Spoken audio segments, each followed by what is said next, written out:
And so will people now see that deregulating the post office and playing into that game will be the best way to achieve good jobs? So if we want good jobs, we need to expand services. We have an employer who hasn't been expanding services and shows no interest in expanding services. Absolutely none whatsoever. They express an interest in attacking workers, our collective agreement. They have an interest in attacking injured workers, it seems, but they don't talk about expanding postal service. They talk about deregulating postal service and giving away its market share, and of course making postal delivery worse for people in, in smaller communities and across the country. So how do we change that? And why is that? Because we bought into these neoliberal trade deals, free trade agreements, and this whole sort of economic jargon that the private sector can do everything better, and that everything should be in the domain of the private sector, and it should just be one big deregulated free-for-all.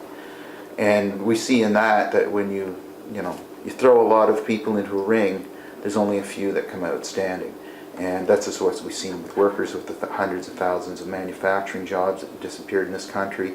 So again, this economic model is failing. So how do we turn that back, or how do we seize this opportunity to say, point at Canada Post and say, don't do that again? We already can see how this model is failing everywhere else. We already can see how services tend to be less accessible and more expensive, and quite the reverse that's promised under free trade and deregulation. So let's turn that around and actually talk about expanding services. Why shouldn't we be moving more parcels? Why shouldn't we be providing banking services in a stable way that we used to many decades ago? Why not? Why can't we think out of the box? Why can't we have a public service that meets the needs of people in the communities? Why can't there be internet cafes and post offices? The only reason is because there's a lack of will. Because somebody has an interest in that not happening in our communities, and that makes me angry. In fact, I remember when Canada Post was characterized as having the absolute worst labour relations history in the entire country.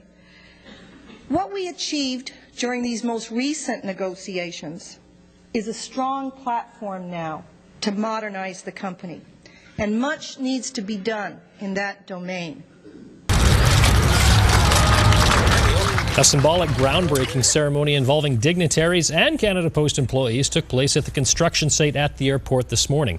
The post office says its new state-of-the-art processing facility will be environmentally friendly, featuring plenty of natural light, irrigation-free plants, high-efficiency lighting. Last year, Canada Post announced it was leaving its longtime downtown mail sorting centre on Graham and Gary.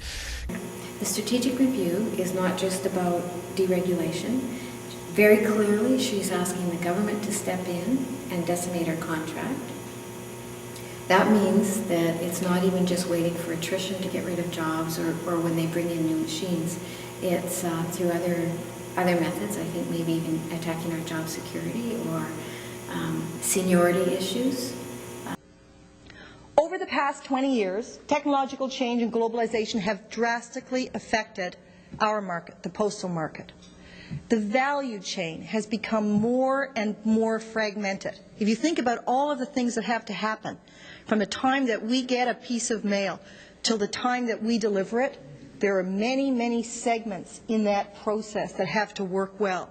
What we're finding is that the private sector, many new private sector companies have moved into, take over aspects of that value chain. They prepare the mail for many of you in this room. So postal markets are not only competitive from companies outside the country, they're also competitive inside the company as the value chain has become more fragmented.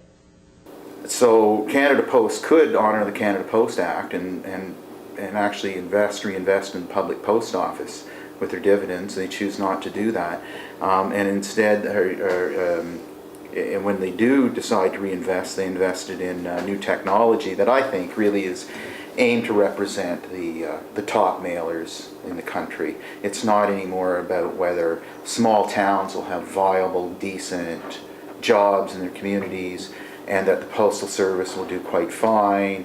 People use the post office as a center of the community. That's not the vision. Their vision is a post office that that fires the mail through in a centralized way that can meet the needs of their top customers. And unfortunately, they've forgotten the top customers are really the millions and millions of Canadians who own the post office.